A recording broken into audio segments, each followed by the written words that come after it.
Je propose de nommer Madame Brochely, secrétaire de séance. Bonjour à tous. Et de procéder à l'appel. Monsieur Xavier Joannin. Présent. Madame Mélanie Sinari. Présente. Monsieur Serge Dolé. Présent. Monsieur Franck Gauthier. Présent. Madame Graciela Stamper. Présente. Monsieur Jackie Leroy. Présent. Madame Sylvie Balini. Présente. Monsieur Jean-Michel Legrand. Présent. Monsieur Michel Bosch. Présent. Madame Yvonne Duranty. Présente. Présent. Madame Marie-Claude Butowski. Présente. Madame Dominique Potier. Présente. Monsieur Jean-Charles Lambec. Présent. Madame Michel Puyard. Présente. Madame Sylvie Berchin, qui n'est pas là, absente, qui a donné la procuration à Madame Sylvie Balini. Madame Michel Préhomme. Présente. Madame Delphine Bertrand. Présente. Madame Géraldine Potier. Présente. Monsieur Sébastien Mathieu. Présent. Monsieur Renaud Le Cercle, qui n'est pas là et qui a donné la procuration à Monsieur Serge Dolé. Monsieur Mourad Mekdou. Présent. Monsieur François Invin. Présent. Monsieur Aurélien Brissy. Présent. Monsieur Yassine Youchi. Présent. Madame Laurence Barra. Présente. Monsieur Maxence Maillot. Présent. Madame Daniela Ridolfi. Présente. Et Monsieur Vincent André. Présente. Merci Madame Brochely. Donc le quorum est atteint. Est-ce qu'il y a des questions sur le compte rendu du précédent conseil municipal? Des observations, des remarques? Merci. Au premier point, le compte de gestion 2019 du budget donc, de la commune s'élève d'une part en section de fonctionnement à 10 736 997,03 en dépenses et 12 150 339,02 en recettes. D'autre part, en section d'investissement à 3 663 479,33 en dépenses et 2 159 585,45 en recettes. Le compte de gestion 2019 présente les soldes suivants en reprenant les résultats 2018. En section de fonctionnement, un excédent de 2 032 590,89. En section d'investissement, un déficit de 1 494 615,33, soit un excédent global de 537 975,56 €. Y a-t-il des questions sur le compte de gestion 2019, des observations, des remarques? Je propose de passer au vote. Qui est contre? Qui s'abstient? Merci. Point numéro 2, le compte administratif 2019.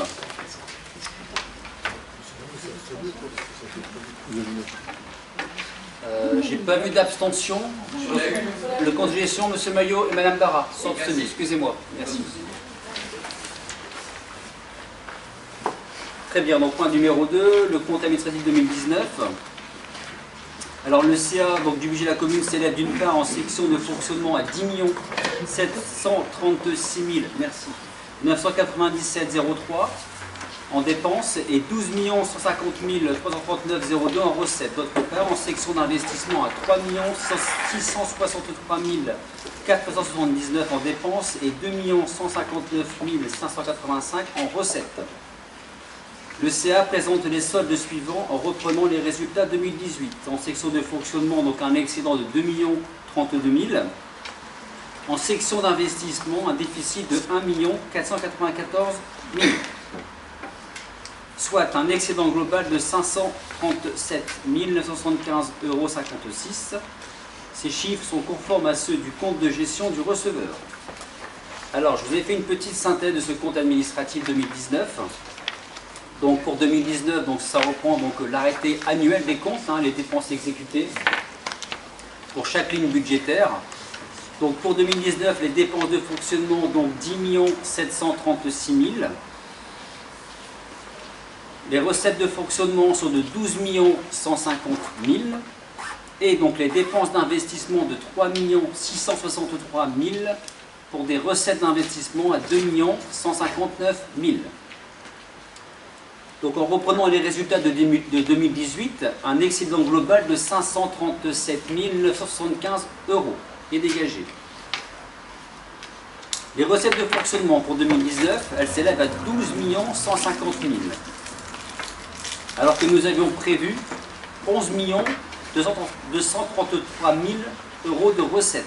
Donc on réalise encore une fois 100% des recettes, voire même au-delà, 108% des recettes. Malgré la baisse des dotations qui depuis 2013 s'élève à 800 000 €. Je le répète, c'est très important. En dépenses de fonctionnement 2019, alors nous passons de 10 719 000 de dépenses de fonctionnement en 2018 à 10 736 000 en 2019, soit une quasi-stabilité de nos dépenses de fonctionnement. Les points remarquables de ce CA 2019, donc un excédent de fonctionnement de 1 413 000, plus un excédent reporté de 619 248 €, ce qui fait un excédent total de 2 032 590 €. Ça c'est pour le fonctionnement. En investissement, un déficit de 1 494 615 €, avec un reste à réaliser de 1 060 055 € et un excédent d'investissement reporté de 9 270 €. Un déficit total de 1 334 559 € pour l'investissement et avec un excédent global de 698 000 €. Dans les dépenses de fonctionnement toujours, le 011, les charges à caractère général ont augmenté de 30 000 € par rapport à 2018, mais sont aussi revenus au niveau de 2014. Au chapitre 012, les charges de personnel, elles ont baissé de 323 000 € par rapport à 2018. Et elles ont baissé de 758 000 € par rapport à 2014, ces charges de personnel, donc avec pour récompense la polyvalence, l'optimisation des services, des avancements de grade et des promotions. Les charges financières ont diminué par rapport à 2018 de 27 000 € et de 62 000 € par rapport à 2014. Je l'ai déjà dit, je le redis, la maîtrise des charges à caractère général et la baisse des charges du personnel, je le répète, ne sont pas le fruit du hasard, je l'ai déjà dit plusieurs fois, le résultat du travail des élus de la majorité, de monsieur le directeur général des services, de chaque directeur des services et de tous les agents communaux par leur implication et leur investissement. L'objectif essentiel étant, je le répète depuis maintenant quelques années, de pérenniser, c'est important, mais aussi de développer, c'est aussi important, les services à la population. C'est possible, vous le savez, en optimisant les services, par la polyvalence du personnel, avec une nouvelle répartition des tâches. Et je tiens ici à féliciter l'ensemble des gens municipaux, et encore une fois M. le DGS, car tout ceci a été réalisé en maintenant nos services et en créant d'autres services que je vais prendre le temps de rappeler ici. Le pôle action économique, qui travaille actuellement en étroite collaboration avec la CCI et la Chambre des métiers sur le projet Centre-Bourg, après avoir mis sur les rails d'autres grands projets comme le site Arceleur, la brasserie Mocher, le PAF 2, la zone Venot, etc., etc., etc., en accompagnant aussi nos commerces et entreprises lors du Covid.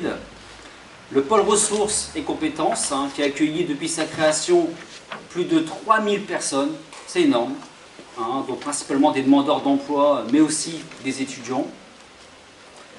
L'accueil des enfants et adolescents, tous les mercredis, je le répète, à la journée, avec restauration, toutes les vacances scolaires, petites ou grandes, y compris juillet et août. Le service carte d'identité aussi et passeport, qui a établi du 4 juin 2019 au 31 mars 2020, 3511 cartes d'identité et 1055 passeports. Le point information jeunesse, labellisé et inauguré en 2018, qui a accueilli en 2019 250 jeunes. Et le service d'astreinte aussi, que nous avons créé au niveau des services techniques, qui permet d'intervenir à tout moment de la nuit et le week-end. C'est aussi important. Tout cela, je répète, de manière générale, en baissant les charges de personnel, dans une période où le gouvernement, je le rappelle, a supprimé tous les contrats aidés. Il a fallu les compenser.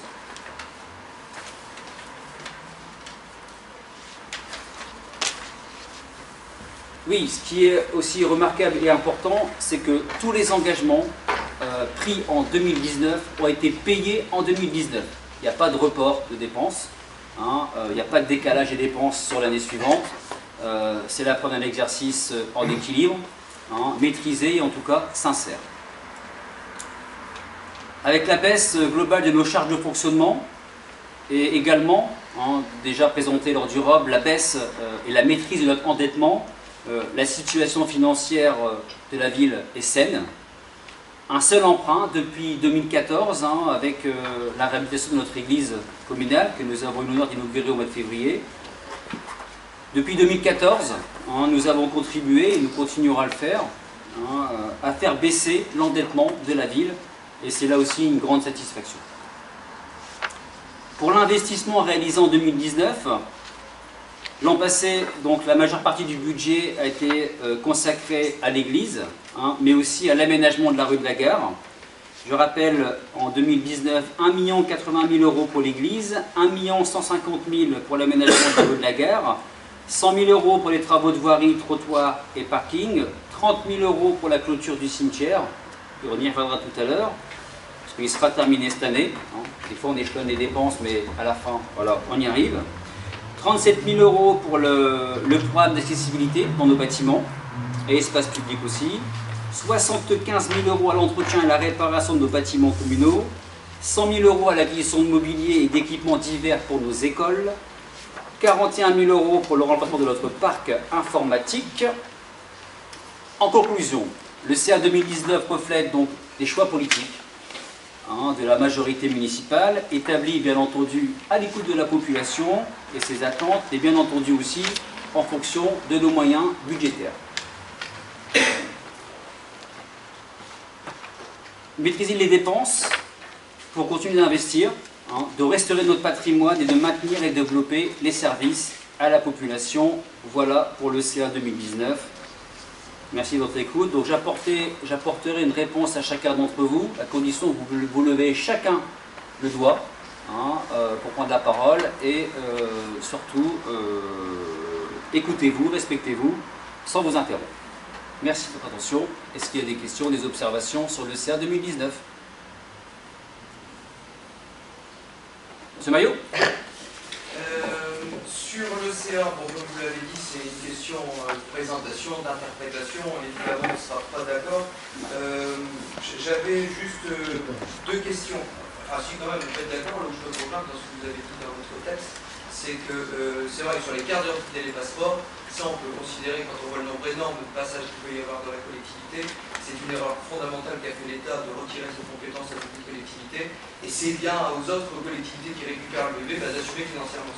On peut être d'accord, vous voyez, comme quoi on peut trouver des points d'accord. Non, mes questions, elles sont simples, elles sont très pratiques. La première, c'est est-ce que vous comptez, notamment si on parle du 0-12, faire de nouveaux recrutements sur l'année 2020 et 2021? Est-ce que vous avez prévu de nouveaux recrutements dans vos services, d'étoffer vos services, donc ce qui va impacter un petit peu le 0-12, et dans votre état des entrées d'immobilisation? On voit que donc il y a eu un achat de bungalows, c'est ça, oui, pour l'école primaire à hauteur de 80 000 € avec une durée d'investissement de 10 ans. Qu'est-ce que vont devenir après ces bungalows une fois que, je l'espère, l'école pourra avoir retrouvé toute sa fonctionnalité? Merci. Deux questions. Le 012, effectivement, la répartition des tâches, l'optimisation des services, on n'est pas dans une projection de recrutement pour 2020, non. On est plus dans l'optimisation des tâches, dans la promotion et l'avancement de grade, oui. Par contre, concernant les mobilhomes, les bungalows de Cuvino, les modulaires, effectivement, l'intention, vu le prix de la location, c'est de les acheter, hein, pour pouvoir après en faire profiter en fonction des besoins, une association ou autre. Voilà. Merci. Je ne pourrais pas prendre part au vote de ce CA. Je vais demander à Madame la Première adjointe de procéder au vote. Je sors. Il n'y a plus de questions?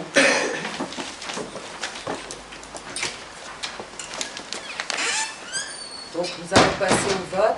Qui est contre? Qui s'abstient? Merci.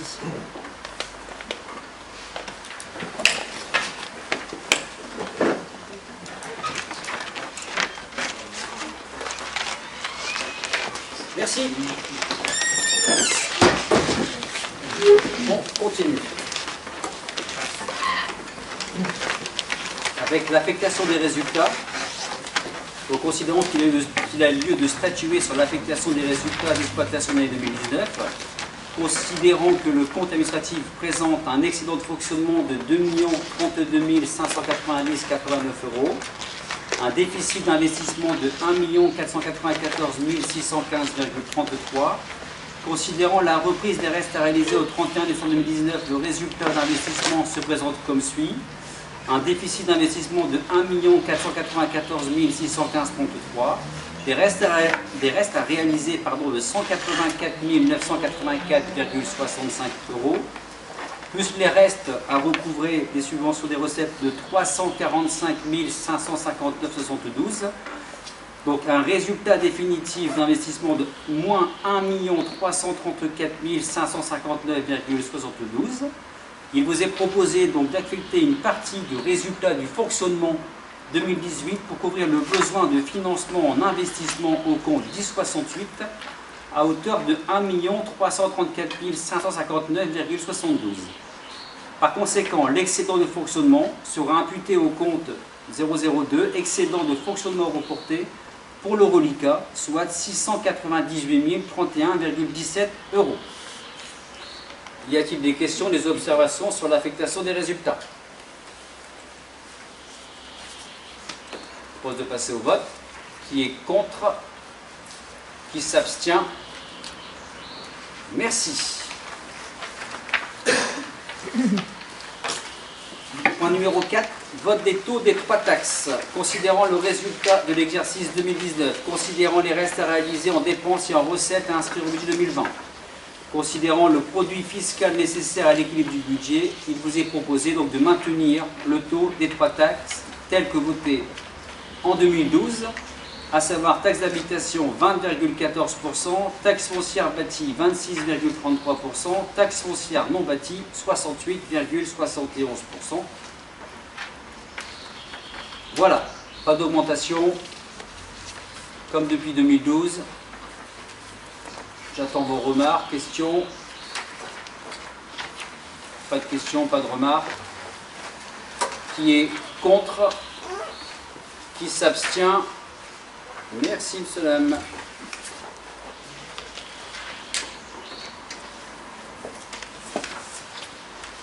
Vote du budget primitif 2020. Je vais vous faire une présentation, une synthèse de ce BP 2020.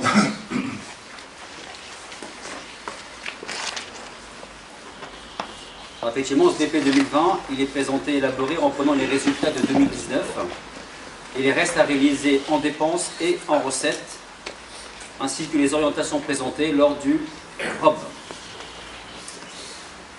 Pour 2020, le budget présenté et proposé s'élève en fonctionnement à 11 665 421,17 € en recettes et en dépenses, et en investissement, on prévoit donc 5 033 599,88 € en recettes et en dépenses d'investissement.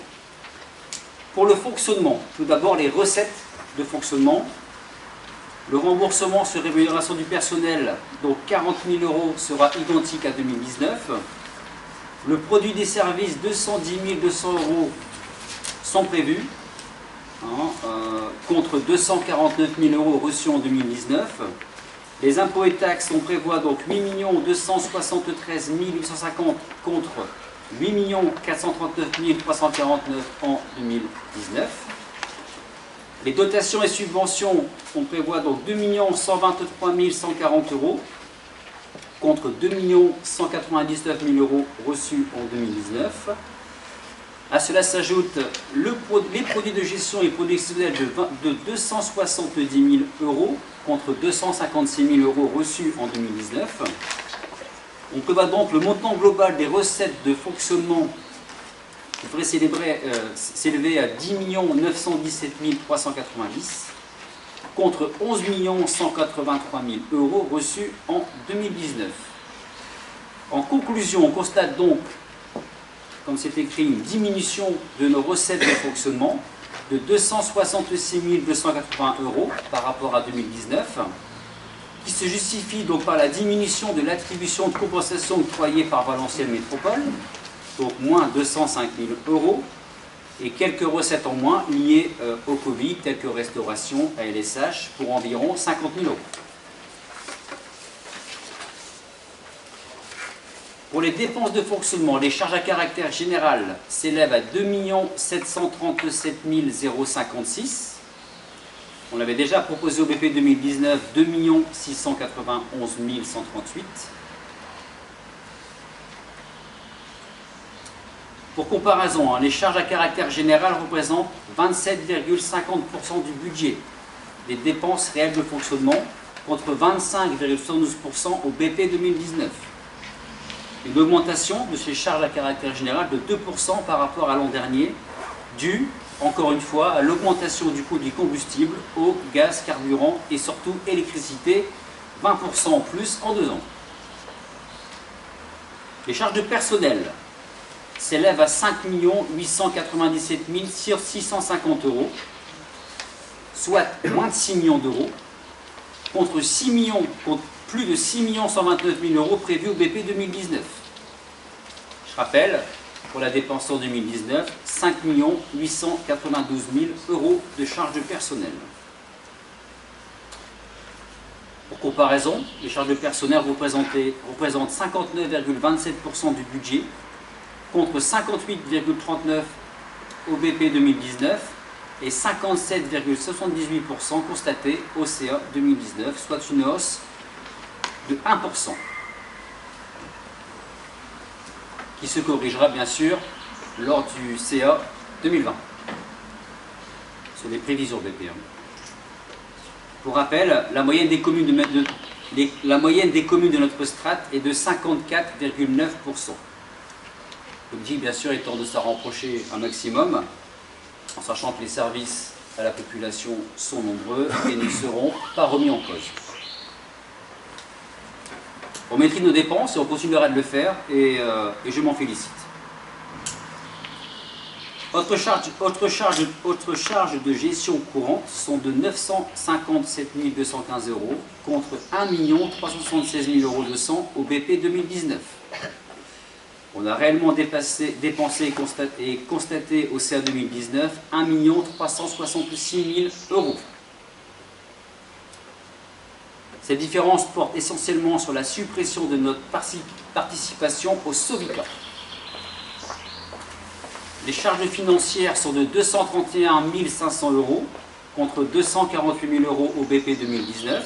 Par comparaison, les charges financières, donc intérêts d'emprunt, représentent 2,32% du budget des dépenses réelles de fonctionnement contre 2,34% au BP 2019 et 2,33% au CA 2019. Alors on constate une diminution de nos recettes de fonctionnement, des dépenses de fonctionnement en diminution avec une recherche systématique d'économie et d'optimisation des dépenses. Ces résultats nous permettent aussi de dégager, c'est important, de l'autofinancement, qui nous permettra aussi, qui nous autorisera surtout à financer donc, nos futurs investissements. Justement, pour les investissements en recettes, les subventions à hauteur de 240 000 € donc, correspondent à la DETR pour le chemin des Émaux et 20 000 € de FTU. Le FCTVA pour 270 000 € donc de recettes d'investissement. C'est la TVA qu'on récupère après investissement depuis 2018. La taxe d'aménagement divers pour 50 000 €. Les restes à réaliser pour 345 040 €. L'excédent de fonctionnement pour 698 031 € et le virement de la section de fonctionnement vers l'investissement pour 1 585 000 €. Pour les dépenses d'investissement prévues, effectivement, il y a tout d'abord un reste à réaliser de 184 984 €, constitué donc du réseau de vidéoprotection, environ 25 000 €, des travaux d'accessibilité, 21 600 €, des travaux rue de la Gare pour 4 800 €, mobilier service des fêtes, 3 161 €, l'église, 39 620 €, Voirie, trottoir, Enedis, 7056 €. Travaux, impasse des émaux, 83 830 €. Et 1 494 000 de déficit reporté. Les travaux au chemin des émaux pour 990 000 €. Les travaux d'accessibilité dans le bâtiment communaux pour 65 000 €. Le solde des travaux rue de la Gare pour 17 500 €. Des travaux supplémentaires pour l'église de 68 000 €. Une sono pour la salle des fêtes, 12 000 €. Le parc informatique, renouvellement pour 26 600 €.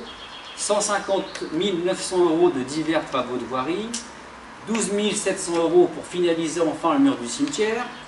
100 000 € pour un AMO et un concours d'architectes pour les établissements publics de Cuvino, c'est-à-dire le groupe scolaire et le groupe scolaire restauration et la salle Lancelin. Et 31 800 € pour l'acquisition de mobilier pour nos écoles et la restauration municipale. Conclusion du budget primitif 2020, des recettes de fonctionnement encore en diminution, c'est pas nouveau. Des dépenses de fonctionnement en diminution, c'est pas nouveau non plus, avec une maîtrise des dépenses de personnel et celles à caractère général, comme préconisé par la Chambre des comptes, Des dépenses d'investissement toujours conséquentes, pas de nouvel emprunt pour 2020, ce qui va se traduire par une continuité de notre désendettement. Pas d'augmentation, vous l'avez voté, des taux d'imposition. Ce budget est pour ma part un bon budget, répond à notre souci d'investir, d'entretenir notre patrimoine immobilier, notre parc informatique, de continuer à développer, je le répète, les services à la population et de répondre aux attentes légitimes des Zoningeois. Merci de votre attention pour cette synthèse. Est-ce qu'il y a des questions, des observations sur le BP 2020 ?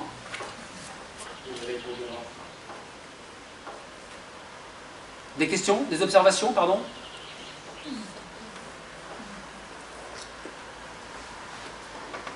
Aucune question ? Je propose de passer au vote alors. Qui est contre ? Qui s'abstient ? Merci.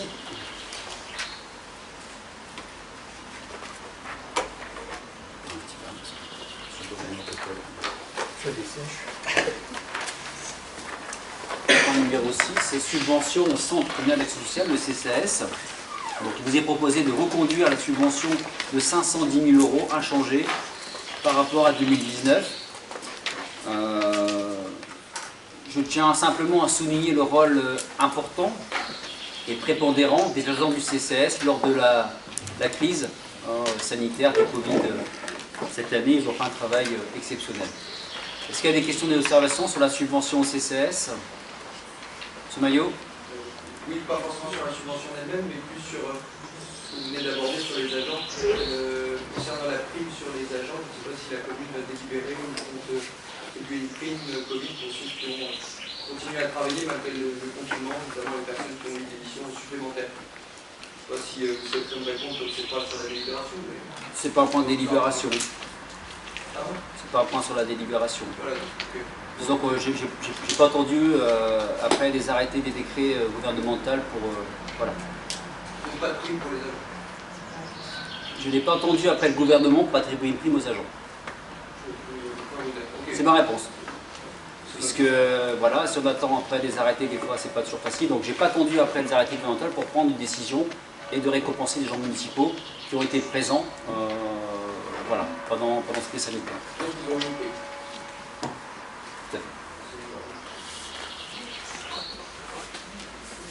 fait. On doit voter cette délibération de subvention de 510 000 € au CCAS, qui se réunira d'ailleurs au niveau CA demain soir, même sans père. Qui est contre cette subvention? Qui s'abstient?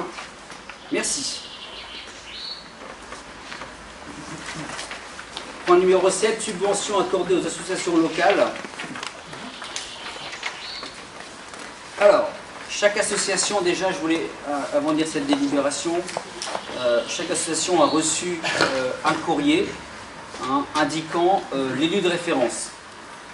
Soit 8 élus référents en fonction de leur délégation, On a divisé les associations en animation fête, patriotique, association de quartier, commerce artisanat, culture, tradition, loisirs, enseignement, social, solidarité et santé, environnement, transition écologique et association sportive.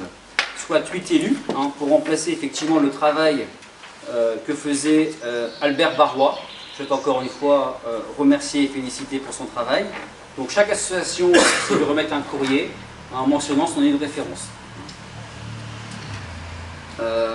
Les subventions, effectivement, elles sont maintenues à l'identique. En tout cas, c'est une volonté, malgré la baisse des dotations, vous le savez.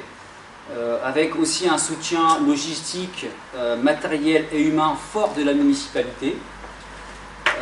Chaque demande de subvention officielle écrite a été étudiée, de même que les subventions complémentaires. Voilà. Est-ce qu'il y a des questions? Vous avez tous reçu les montants attribués à chaque association. Est-ce qu'il y a des questions, des observations? Oui? Juste une précision avant le vote des subventions. Je fais partie de 3 associations moyengeoises. Oui. Le tennis de table, l'Éco-7 en transition et l'UDENO. Alors j'allais le demander. Donc, vous ne prenez pas part au vote de la subvention de l'UDENO, Éco-7 et le TTO. Et le TTO. Les Choleuses d'Onain. Alors, Madame Gréaume, les Choleuses d'Onain. Attends. Michel Bosch, les Coraux de Cuvino.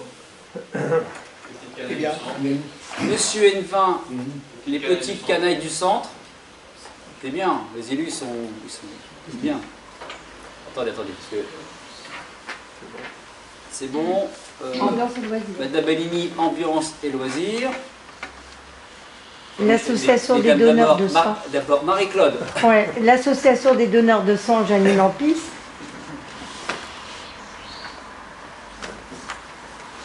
Félicitations pour votre application, bravo. L'UDENO. Et Monsieur Legrand, l'UDENO. Et, c'est pas fini, Monsieur Mathieu, Secours Populaire. JAO, je sais pas, c'est du bureau. JAO. Je suis entraîneur. Non. Non.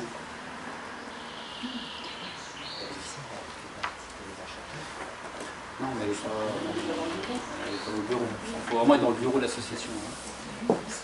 Alors, est-ce qu'il y a des questions concernant l'attribution? Alors, il y a des subventions complémentaires aussi. C'est là que je voulais aussi vous tenir informé. Nous avons reçu des demandes de subventions complémentaires. Il y aura aussi des subventions exceptionnelles. Donc en complémentaire, donc Percus à Gogo, qui demandait de participer pour l'achat d'un vibraphone, parce que l'ancien ne fonctionnait plus, et sans vibraphone, le groupe n'existe plus. Donc 1700 € de subventions complémentaires pour Percus à Gogo. Histoire et Bidonnin, vous le savez tous, avec le nouveau livre. Donc c'est une participation aux frais d'impression pour leur nouvel ouvrage. Donc pour Histoire et Bidonnin, 1000 €. En subvention exceptionnelle, comité amiante, prévenir et réparer, 100 €. Collectif handicap et accessibilité pour tous, le chat, 100 €. Et la prévention routière, 100 €. Voilà pour les demandes exceptionnelles. Des questions? Il y a d'autres demandes voilà, on a reçu une demande de la JAO, on l'a reçu avant-hier, on a reçu une demande des Choleuses aussi, bon, on avait déjà envoyé des documents, donc d'autres demandes seront bien sûr étudiées au fil de l'année. Bon, ben, est-ce qu'on peut passer au vote? Alors, dans ces cas-là, on vote tout d'un bloc. Qui est contre? Qui s'abstient? Merci.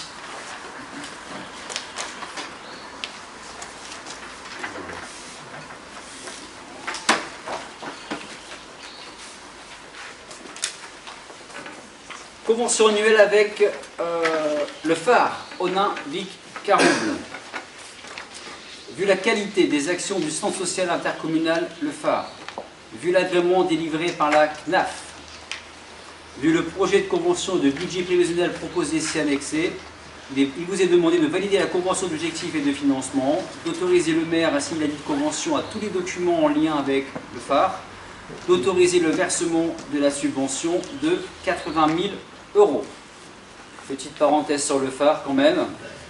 Le phare en 2019, c'est 209 adhésions pour un total de 490 personnes accueillies en 2019.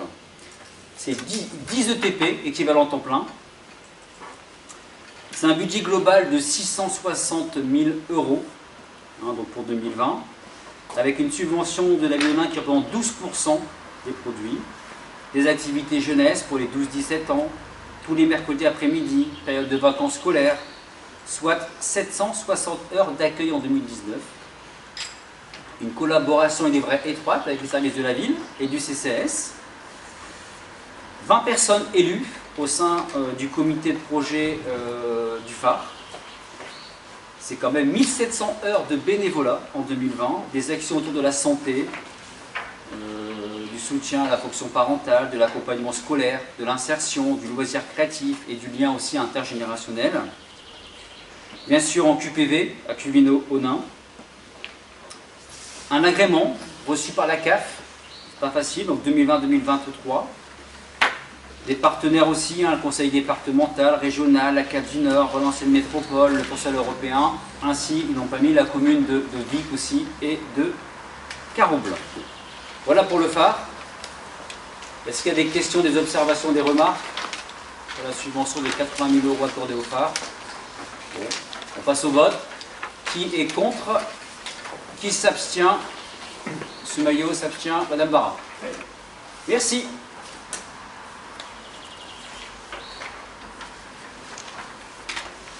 Adhésion au groupement de commandes relatives à la restauration et à la relure des actes administratifs et ou d'état civil. Alors, il s'agit ici d'une mutualisation, donc un groupement de commandes, afin de simplifier l'appel à un prestataire. Donc on réalise aussi des économies d'échelle pour cela.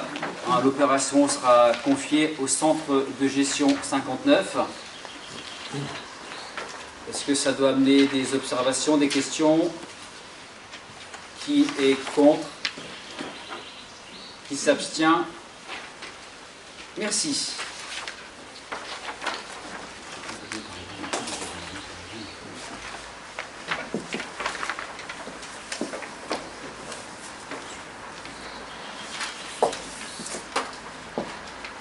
Point numéro 11, achat de terrain situé devant le 40 impasse des Émaux. Je passe la parole à M. Serge Dolé. Merci, Seigneur. Donc, acquisition de la parcelle cadastrée B5159P, 640 impasse des Émaux, à Onard, appartenant à M. Dylan Rivelon et Mme Tiffany Lancio. À l'occasion des études relatives aux travaux d'aménagement de l'impasse des Émaux, diverses irrégularités ont été constatées, qu'il convient désormais de régulariser. Ainsi, le jardin de la propriété 640 impasse des Émaux, cadastré B5159, en pièce de longue date sur le domaine public communal, sur une superficie de 27 m² environ, sur laquelle des places de stationnement doivent prochainement être réalisées. Après échange avec les nouveaux propriétaires de ce bien, M. Dylan Rivelon et Mme Tiffany Lancio, ceux-ci acceptent d'une part de restituer à la commune l'emprise concernée et d'autre part lui proposent de lui céder pour l'euro symbolique une emprise de 49 m² environ à extraire de la parcelle B5159 conformément au plan joint. Cette emprise serait également vouée à la réalisation de places de stationnement. Les frais d'arpentage nécessaires à la division parcellaire ainsi que les frais notariés seraient supportés par la commune. Il est proposé au conseil municipal de donner un avis favorable à l'acquisition de la parcelle B5159P, 640 impasse des Émaux à Onard, d'une contenance de 49 m² environ, appartenant à M. Dylan Rivelon et Mme Tiffany Lancio, pour l'euro symbolique. De classer la parcelle B5159P d'une contenance de 49 m² environ dans le domaine public communal. d'autoriser Monsieur le maire à signer toutes les pièces nécessaires à la conclusion de cette acquisition, d'imputer cette dépense ainsi que les frais y afférents au compte VATIA-020-2111, opération 99014, acquisition foncière. Merci, M. Dolé. Alors encore une irrégularité, bien sûr, irrégularité avec l'accord donc de monsieur et madame, de monsieur Riblon et madame Moncio. Moi je voulais quand même intervenir sur cette impasse des Émaux, effectivement, plus de 70 ans d'attente.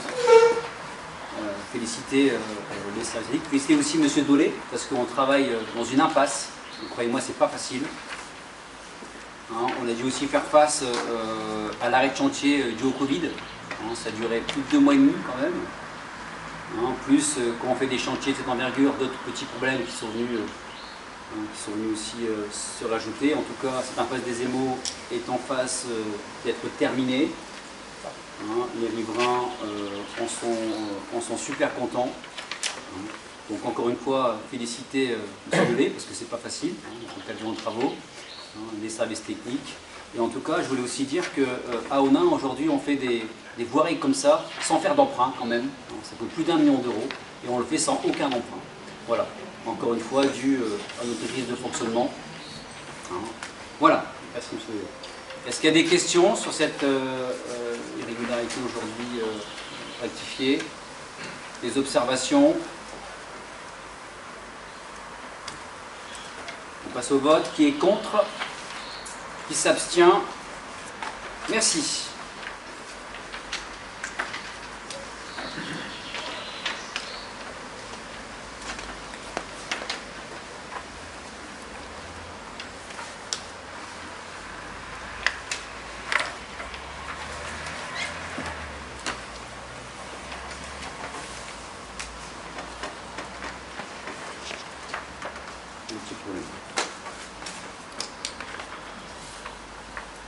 Commençons de prestations de services mutualisés d'un délégué à la protection des données entre Valenciennes Métropole et la commune d'Onnaing.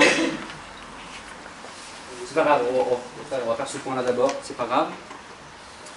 Alors effectivement, aujourd'hui, toute collectivité a l'obligation d'appliquer le RGPD, Règlement Général de Protection des Données, avec une obligation de nommer un DPD, un délégué à la protection des données.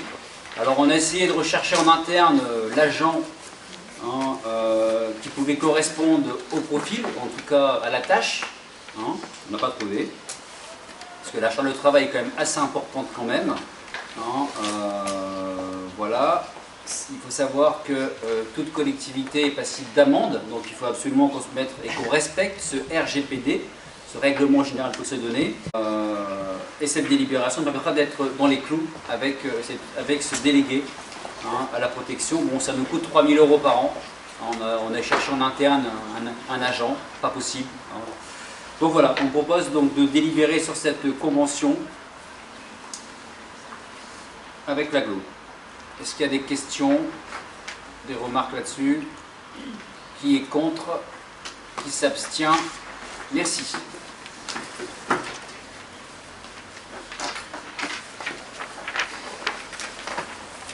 Acquisition de la parcelle B2474P et vente des parcelles B6129P et B2474P, 6 rue Jean Jaurès, auprès de monsieur et madame Nicolas Gaubert. Je repasse la parole à monsieur Dolé. Vous avez bien intitulé, je vais commencer directement par ici. Une convention opérationnelle dénommée Onnaing Centre-Ville a été conclue avec l'établissement public foncier Nord-Pas-de-Calais EPF le 19 février 2013 pour une durée de 5 ans. Une étude urbaine engagée fin 2016 sous maîtrise d'ouvrage de l'EPF a permis de définir une programmation principalement orientée vers du logement et des équipements publics. Afin de permettre la réalisation de ce programme, nécessitant au préalable la démolition des constructions appartenant à la commune et à l'EPF, un avenant numéro 1 à la convention initiale a été conclu le 7 juillet 2018, portant l'échéance de la convention au 19 février 2021. Le projet de construction de logements est actuellement en cours de finalisation de même que des échanges avec le centre hospitalier de Valenciennes pour construire en cœur d'îlot un nouveau centre médico-psychologique ainsi que 10 logements destinés à ces patients. Concernant les équipements publics à réaliser sous maîtrise d'ouvrage communal, les emprises libérées par la démolition par l'EPF des bâtiments existants seraient aménagées afin d'accueillir des halls couverts destinés à abriter le marché hebdomadaire lors d'intempéries, ainsi que des places de stationnement, le tout complétant l'aménagement des abords de l'église. À cet égard, des études de maîtrise d'œuvre devraient être menées courant 2020. Dans le but d'aboutir à une limite d'emprise publique, rectiligne permettant à terme l'édification d'une clôture uniforme. Les négociations ont été menées avec M. et Mme Nicolas Gaubert, propriétaires du bien 6-215 rue Jean Jaurès à Onard, afin d'acquérir et de démolir le garage situé à l'arrière de la parcelle B 2474. Par ailleurs, les époux Gaubert ont soulevé une irrégularité foncière qu'il conviendra de résoudre. La cave de leur immeuble s'étend sous la propriété communale adjacente, cadastrée B 7129. Dès lors, les négociations ont permis d'aboutir à l'accord suivant. Acquisition par la commune d'une emprise de 104 m² environ, en vert sur le plan annexé. À extraire de la parcelle B 2474 au prix de 4 000 €. La commune prenant par ailleurs en charge les frais et démarches relatifs à la division parcellaire. Après démolition par l'EPF des bâtiments situés sur les parcelles B 7129 et B 2474P, vente par la commune à M. et Mme Nicolas Gaubert d'une emprise de 130 m² environ, en bleu et rouge sur le plan annexé, au prix de 4 000 €. La commune prenant en charge les frais et démarches relatifs à la division parcellaire et s'engageant à réaliser la clôture lors de l'aménagement des halls couverts. Dans son avis du 25 juin 2020, le service des domaines estimait la valeur vénale de cette emprise de 130 m² environ à 3 900 € sous réserve d'arpentage, soit 30 € le mètre carré. Il est donc proposé au conseil municipal de donner un avis favorable à l'acquisition d'une emprise de 104 m² environ à extraire de la parcelle B 2474 au prix de 4 000 €. La commune prenant par ailleurs en charge les frais d'arpentage et les frais d'actes notariés. De donner un avis favorable à la vente après démolition par l'EPF des bâtiments situés sur les parcelles B 7129 et B 2474P à M. et Mme Nicolas Gaubert d'une emprise de 130 m² environ, au prix de 30 € le mètre carré, soit 3 900 € sous réserve d'arpentage, la commune prenant en charge les frais et démarches relatifs à la division parcellaire et s'engageant à réaliser la clôture lors de l'aménagement des halls couverts. D'autoriser M. le maire à signer toutes les pièces nécessaires à la conclusion de cet affaire. Voilà, M. le maire. Je vous remercie. Au passage, je remercie aussi M. et Mme Gaubert pour leur gentillesse. Effectivement, encore une irrégularité. Enfin voilà, leur cave passe en dessous de l'ancienne salle municipale. Vraiment, il faut bien qu'on régularise. Est-ce qu'il y a des questions, des observations sur cette délibération-là? Pas de remarques. Bon, on passe au vote. Qui est contre?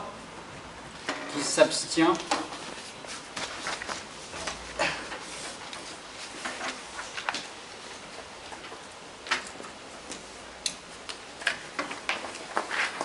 Alors, dernier point, j'ai reçu, comme le précise le règlement, une question écrite de M. Maxence Maillot. Une question qui n'en est pas une mais 4, M. Maillot. Enfin bon, beaucoup de questions auxquelles je vais répondre. La première question, donc on est dans le projet centre-ville, centre-ville, voilà, je suis derrière vous. Pourquoi vouloir détruire une richesse végétale plus que centenaire à proximité d'une église en cours de restauration? de nombreux riverains s'opposent à cette bétonisation. Ils souhaitent préserver ce poumon vert en centre-ville. Ça, c'est la première question. Voici ma réponse. Effectivement, l'analyse environnementale de février 2019 est claire. Le site n'est pas implanté dans une zone d'intérêt écologique. L'inventaire végétal de cette étude ne révèle aucune espèce patrimoniale observée, pas d'arbre centenal observé, j'en suis inventorié, j'en suis désolé, une espèce végétale commune à très commune, pas d'enjeu écologique avec un fort impact anthropique, c'est-à-dire créé artificiellement par l'homme. Ce sont des fonds de cours, des fonds de jardin, des fonds de courée. Ce n'est pas une forêt, ce n'est pas un poumon vert, ce sont simplement des friches d'habitation. Voilà. Question numéro 2. Envisagez-vous une réunion publique afin de présenter à l'ensemble des habitants ce projet? Évidemment que oui.